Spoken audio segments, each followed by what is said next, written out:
네, 안녕하세요. 이제 2부 순서를 갖도록 하겠습니다. 느헤미야가 성벽을 건축하는 일은 하나님의 뜻이었으며 또한 매우 막중한 그러한 사역이었기 때문에 여러 가지 방해들이 있었는데 그 중에 하나가 바로 게으름이었습니다. 느헤미야기 4장 10절 말씀에 나와 있는데요. 지도자들 가운데서는 매우 게을르고 나태해서 정말 이러한 막중한 사역에 아무런 도움이 되지 못하는 사람들도 있었다라는 사실입니다. 그래서 유다는 이르기를 집 나르는 자들의 힘은 쇠하여 가는데 쓰레기는 많으니 우리가 성벽을 건축할 수 없다 하고, 네, 지도자들의 의견들이죠. 그래서 실제적으로 정말 열심을 다해서 성벽을 건축을 해야 되는데 그들 자신과 그들의 모든 자녀들에게 매우 필요한 사역이었습니다. 적들로부터 자신들을 보호해야 안전하게 생활할 수가 있는 것인데요. 그러나 이 일에 나태하고 게으름으로 인해서 공사가 진척이 잘 되지 못하게 되는 그러한 요소가 되었다는 사실입니다. 또한 일곱 번째로 사탄의 교활함을 둘 수 있습니다. 느헤미야기 6장 1절부터 8절까지 말씀 보시면 느헤미야의 대적들이 무려 4차례나 느헤미야와 대화를 하려고 했습니다. 그러나 그는 그들이 사실적으로 자기를 만나서 죽이려고 한다는 사실을 잘 알고 있었기 때문에 이것을 거절했다는 것입니다. 그들의 죄인은 무엇이었습니까? 느헤미야기 6장 7절의 말씀 보시면 내가 또한 예루살렘에서 너에 대해 선포할 대언자들을 임명하여 그들이 유다의 왕이 있다 하고 말하게 하였으니 이제 이 말들대로 그 일이 왕에게 알려지리라. 그러므로 이제 오라 우리가 함께 의논하자 하였더라. 자, 이러한 술책을 부렸던 것이죠. 무려 4차례나. 그러다 확신에 찬 느헤미야의 답변이 나옵니다. 느헤미야기 6장 3절 말씀 보시면 내가 그들에게 사자들을 보내어 이르기를 내가 큰 일을 하고 있어서 내려갈 수 없노라. 어쩌여 내가 그 일을 버려두고 너희에게 내려가 그 일이 중단되게 하겠느냐 하였으나 라고 말씀에 기록이 되어 있습니다. 그들의 술책을 간파했다는 사실이죠. 자, 그 다음에 8번째로 이런 성벽 건축을 하는 데 있어서 방해 요소가 되었던 사람들 가운데 거짓 대언자들도 있었습니다. 느헤미야기 6장 10절부터 14절까지 말씀 보시면 산발랏의 뒤를 이어서 스마야라고 하는 거짓 대언자가 느헤미야가 바로 그날 밤에 살해될 것이라고 하나님께서 자기에게 계시하셨다. 이렇게 말함으로써 느헤미야가 정말 두려워서 놀라서 피신하게 하려고 했던 것입니다. 자, 이러한 거짓 대언자들도 느헤미야가 잘 간파를 했습니다. 자, 이렇게 많은 방해임에도 불구하고 성벽이 완성이 됩니다. 모든 박해와 역경에도 불구하고 느헤미야는 작업에 착수한 지 52일 만인 9월 초에 성벽을 드디어 완공하게 되었습니다. 느헤미야기 6장 15절 말씀 보시면 이렇게 성벽이 52일 만에 엘룰월 25일에 완성됨에 라고 말씀에 기록이 되어 있기 때문입니다. 자, 이 성벽 건축의 일은 다음과 같은 많은 복들을 초래했습니다. 첫 번째로 하나님의 말씀을 유대인들이 읽었다는 것입니다. 자, 느헤미야기 9장 3절 말씀 보시면 또 그들이 낮의 4분의 1 동안에는 자기 자리에 서서 주 자기들의 하나님의 율법책의 말씀들을 낭독하였고 다른 4분의 1 동안에는 자백하며 주 자기들의 하나님께 경배하였다라는 말씀이 나오고 있습니다. 자, 하나님의 말씀이 유대인들에게 낭독이 됐던 것이죠. 자, 그리고 느헤미야기 8장 13절부터 18절까지 말씀에서는 장막절을 다시 지키기 시작을 했습니다. 자, 이 절기는 900년 전인 여호와 시대 이후로 거의 지켜지지 않았었습니다. 17절 말씀 보시면 포로 생활에서 벗어나 돌아온 자들의 온 회중이 초막을 짓고 그 초막 밑에 앉았는데 눈의 아들 예수와 시대부터 그날까지 이스라엘 자손이 이같이 행한 적이 없었으므로 심히 큰 기쁨이 있었더라 라고 말씀에 기록이 되어 있습니다. 자, 이 절기는 레위기 23장에서 제정이 되었습니다. 그 목적이 무엇이고 준수하는 방법에 대해서 레위기 23장 40절부터 43절까지 발견되고 있습니다. 유대인들은 커다란 기쁨으로 이 절기를 지켰습니다. 그리고 에스라는 이 장막절로 지키는 7일 동안 매일 율법책을 낭독을 했습니다. 자, 또한 이스라엘의 역사를 암송하는 기도를 하나님께 드렸다는 것입니다. 느헤미야기 9장 6절부터 38절까지 말씀이 나와 있는데요. 자, 이 주목할 만한 공중기도에서 에스라는 이스라엘 백성에 대한 하나님의 신실하심으로 점철된 전 역사를 요약하여 말을 했습니다. 또한 특별한 언약에 대해서도 확증하는 그러한 시간이 됐습니다. 10장 29절 말씀을 보시면 자기 형제들과 고귀한 자들에게 굳게 붙어 저주와 맹세 속으로 들어가 하나님의 종 모세를 통해 주어진 하나님의 율법 안에서 걸으며 주 우리 주의 모든 명령들과 그분의 판단의 규범들과 법규들을 지키고 행하기로 하였는데, 자, 이렇게 말씀에 기록이 되어 있습니다. 자, 그리고 다윗성, 즉 예루살렘의 명성을 되찾게 되는데요. 성벽이 건축됨으로 말미암아 보호를 받으니까 자연스럽게 부강하게 되었던 것입니다. 느헤미야기 11장 1절부터 2절까지 말씀에 나와 있습니다. 또한 이 기간 동안 죄를 고백했습니다. 불경한 연합에 대해서 죄를 자백했고 11조를 내지 않은 율법에 따라 11조를 내지 않은 죄에 대해서 자백을 했고, 또 율법을 어기고 안식일에 대해서 안식일을 지키지 않은 죄에 대해서도 자백을 했습니다. 또한 이방인과 결혼한 죄에 대해서도 자백을 드렸고요. 성전을 권위 없이 사용한 죄에 대해서도 자백을 했습니다. 바로 제사장 엘리야십이 도비야와 연합을 해서 그를 위해서 성전에 헌물과 기구들을 두는 큰 방을 예비했다는 것입니다. 자, 이것은 잘못된 일이죠. 하나님을 위해서 쓰여져야 될 그러한 방을 도비야가 사용하게 했기 때문입니다. 자, 느헤미야의 그칠 줄 모르는 이러한 열성과 두려움이 없는 다음 같은 행위는 죄를 회개하는 데 도움이 됐습니다. 자, 그는 잠시 페르시아로 되돌아갔는데요. 느헤미야기 13장 6절 말씀 보시면 그러나 이 모든 기간에 내가 예루살렘에 있지 아니하였으니 이는 바빌론 왕 아닥사스다의 제32년에 내가 왕위기 갔기 때문이라. 며칠 뒤에 내가 왕에게서 허락을 얻어라고 말씀에 기록이 되어 있습니다. 자, 그러나 되돌아와서 그는 매우 시끄러운 여러 가지 문제들을 알게 되었는데요. 앞서서 우리가 살펴봤던 것처럼 성전 관리인이 자기 친구 도비야를 위해서 성전 창고를 아름다운 거실로 개조했다는 것입니다. 느헤미야는 떠나라고 명령을 했으며 그의 모든 세관을 방 밖으로 내어 던져 버렸습니다. 그리고 자기의 부재 중에서 느헤미야가 페르시아로 떠나갔던 그러한 기간 동안 성전에 노래하는 자들이 흩어져 버렸는데 그들을 다시 모아서 그 일을 하게 했습니다. 자, 그 이후에 기사가 말해 주었듯이 느헤미야가 가지고 있는 하나님에 대한 열성은 그칠 줄 몰랐습니다. 기록상으로 느헤미야가 했던 마지막 행위는 산발랏의 딸과 불법적으로 결혼했던 대제사장 엘리야십의 손자였던 요야다의 아들들 가운데 하나를 쫓아낸 사건입니다. 자, 그리고 모든 남아있는 자들의 기쁨이 이 성벽 건축을 통해서 있게 됐습니다. 하나님의 일이 이렇게 하나님의 방식대로 잘 이루어졌을 때에 기쁨이 따르게 됐던 것입니다. 그래서 사람들은 서로 선물을 보내고 음식을 나누어 먹었습니다.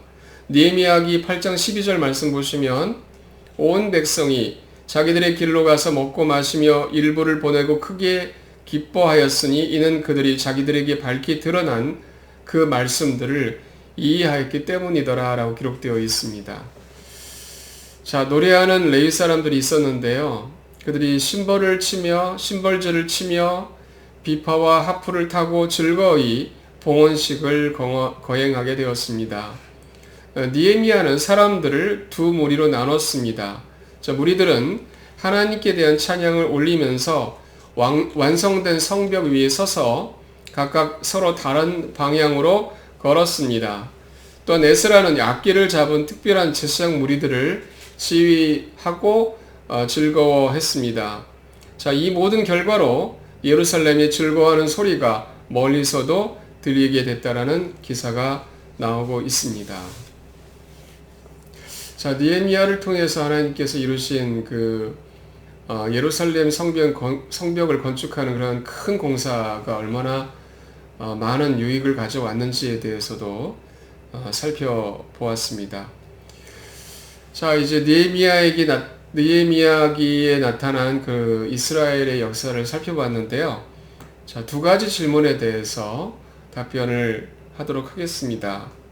자, 느헤미야기 6장 12절 말씀 보시면 보라, 하나님께서 그를 보내지 아니하셨다는 것과 도리어 도비야와 산발랏이 그를 고용하였으므로 그가 나를 대적하여 이 대언을 선포하였다라는 것을 내가 깨달았노라. 자, 이 말씀이 나와 있는데요. 이 말씀을 보면서 느헤미야가 어떻게 그것을 깨닫게 되었을까요? 라는 것이 바로 첫 번째 질문이 되겠습니다. 자, 하나님께서 그를 보내지 않았다는 것을 어떻게 깨달았을까요? 이 말씀의 내용은 10절에서 그 뒤에 내가 무에다벨의 손자여 들라의 아들인 스마야의 집에 갔는데 그가 갇혀 있더라. 그가 이르기를 그들이 너를 죽이려 오리니 우리가 하나님의 집에서 성전 안에서 함께 만나고 성전의 문들을 닫자. 참으로 밤에 그들이 너를 죽이러 오리라 하기에라고 말을 했습니다. 자, 이 말씀에서 우리가 알 수 있는 것은 스마야는 대언자였습니다. 그런데 그가 느헤미야에게 말하기를 그들이 너를 죽이러 오리니 우리가 하나님의 집에서 성전 안에서 함께 만나고 성전의 문들을 닫자. 참으로 밤에 그들이 너를 죽이려 오리라 이렇게 말을 했다는 것입니다. 자, 스마야는 대언자였기 때문에 그가 이러한 말을 느헤미야에게 했습니다. 이 말을 느헤미야가 들었을 때 충분히 그 말이 하나님으로부터 온 말이라는 것이라고 생각을 할 수도 있었습니다. 자, 그런데 느헤미야는 하나님께서 그를 보내지 아니하셨다라는 것을 깨달았다고 말씀에 기록이 되어 있는 것입니다. 게다가 그가 깨달은 것은 도비야와 산발랏이 그를 고용했다라는 사실도 깨달았다고 기록되어 있습니다. 자, 그렇다면 그는 그것을 어떻게 깨달았을까요? 느헤미야기 6장에서는 그에게 그러한 정보를 알려준 사람이 있었다는 기록이 전혀 없습니다. 다만 성경에 보면 내가 깨달았노라. 자, 이렇게 말씀에 기록되어 있었던 것입니다. 자, 이것은 하나님께서 그로 하여금 깨닫게 해 주셨던 것입니다. 하나님이 그에게 그것을 알려주셨던 것입니다. 잠언 2장 1절에서 9절까지 말씀을 보시면 다음 같은 말씀이 성경에 기록이 되어 있습니다. 내 아들아, 내가 만일 내 말들을 받으며 내 명령들을 내게 감추어 두기를 원하여 내 귀를 지혜에 기울이고 내 마음을 명철에 쏟으며 참으로 지식을 구하려고 부르짖으며 명철을 얻으려고 내 목소리를 높이며 은을 구하는 것 같이 그것을 구하고 감추어진 보물을 찾는 것 같이 그것을 찾으면 그때 주 두려워하는 것을 깨닫고 하나님 아는 것을 발견하리니 이는 주께서 지혜를 주시며 그분의 입에서 지식과 명철이 나오기 때문이니라. 그분께서 의로운 자들을 위해 건전한 지혜를 모아두시고 올바르게 걷는 자들에게 방패가 되시며 판단의 공의의 행로들을 지키시고 자신의 성도들의 길을 보존하시나니 그때 내가 의와 판단의 공의와 공평을 깨닫고 참으로 모든 선한 행로를 깨달으리라 라고 말씀에 기록이 되어 있습니다. 자, 이 말씀에서 주님의 명령들의 귀를 기울이는 사람에게 하나님께서 모든 선한 행로를 깨닫게 하실 것이라고 말씀에 기록되어 있다는 사실입니다. 자, 이렇게 하나님께서 주신 지혜로 느헤미야가 그러한 스마야가 대언하는 그러한 말하는 것을 하나님으로부터 오지 않았다라는 것을 깨닫게 되어서 큰 위험에서 자기를 지킬 수가 있었던 것입니다. 자, 두 번째 질문에 대해서 살펴보겠습니다. 대언자 말라기는 느헤미야 시대 사람인가요? 라는 질문이 되겠습니다. 예, 느헤미야의 기록 연대는 주전 430년경이고요. 또한 말라기 기록 연대 또한 주전 430년경입니다. 그래서 말라기는 느헤미야 시대의 대언자라는 것을 우리가 알 수가 있습니다.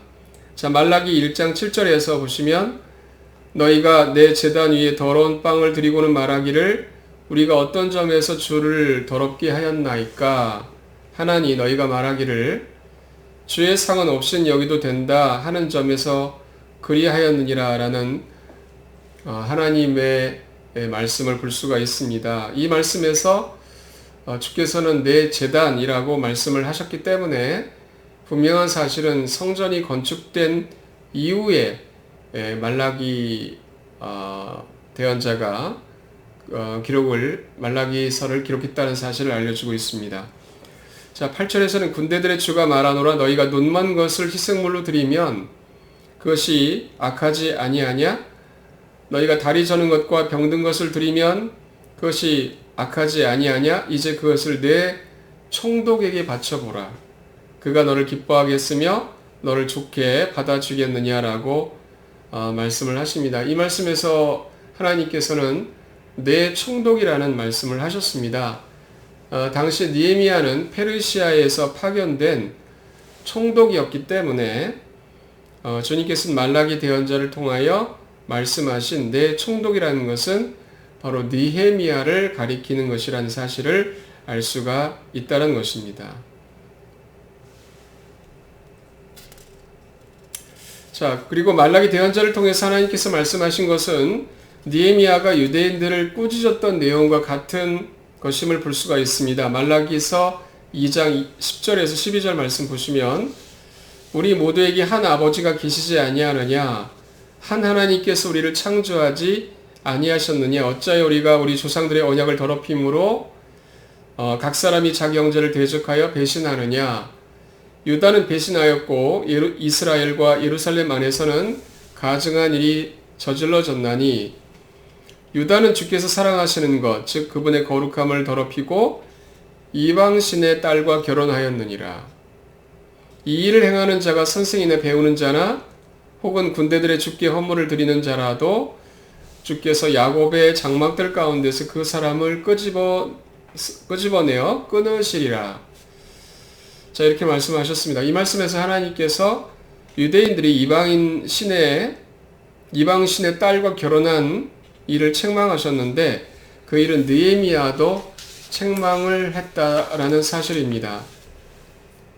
그래서 느헤미야기 13장 23절과 24절 말씀 보시면 그 당시에 또한 내가 아스돗과 암몬과 모압의 아내들과 결혼한 유대인들을 보았는데 그들의 아이들이 아스돗 말은 절반쯤 하고 유대인들의 말은 할 수 없으며 각 백성의 말대로 말함으로 라고 성경에 기록되어 있습니다. 자, 이렇게 말라기 대언자는 느헤미야 시대 사람이라는 사실을 우리에게 잘 알 수 있게 해 주셨습니다. 자, 여기까지 하나님의 말씀을 살펴보고 기도하고 느헤미야기서를 통한 이스라엘의 역사에 대하여 여기까지 살펴보도록 하겠습니다. 기도드리겠습니다. 살아계신 하나님 아버지, 오늘 이 시간 하나님의 말씀을 통하여 저와 모든 성도들이 주의 말씀을 더욱더 탐독하게 하고 더 사랑하게 하셔서 감사드립니다.